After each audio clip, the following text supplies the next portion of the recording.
অপু বিশ্বাসের বাসায় Shakib Khan divorce letter পাঠিয়েছেন। ভাঙনের সুর অনেক আগেই বেজে উঠেছিল, কিন্তু সেই সুর এবার অফিসিয়ালি রূপ পেল। সাকিব খান গত 30 নভেম্বর অপু বিশ্বাসের নিকেতনের বাসার ঠিকানায় চিঠি পাঠিয়েছেন। এরপর তিনি নোলক ছবির শুটিংয়ে ভারতে হায়দ্রাবাদে চলে যান।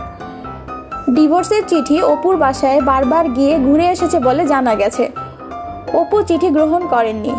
বাসার দারোয়ানও চিঠি গ্রহণ করতে সম্মত হননি। বিষয়টি জানার জন্য অপু বিশ্বাসের কাছে কেউ তার সাথে যোগাযোগ করতে পারছেন না।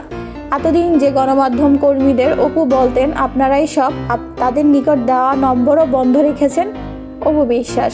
জানা গেছে গত 30 নভেম্বর ভারতের হায়দ্রাবাদে যাওয়ার আগে ডিভোর্স পেপারে স্বাক্ষর করে গেছেন সাকিব খান।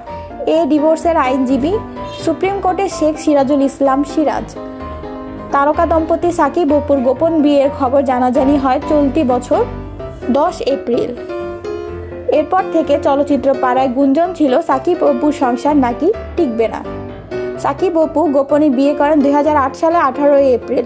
বিয়ের 8 বছরের মাথায় তাদের কোল জুড়ে আসে এক পুত্র সন্তান।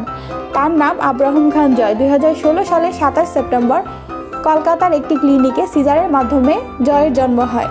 বন্ধুরা, ভিডিওটি ভালো লাগলে অবশ্যই লাইক করবেন আর আমার চ্যানেলটি সাবস্ক্রাইব করুন নতুন নতুন খবর পাওয়ার জন্য।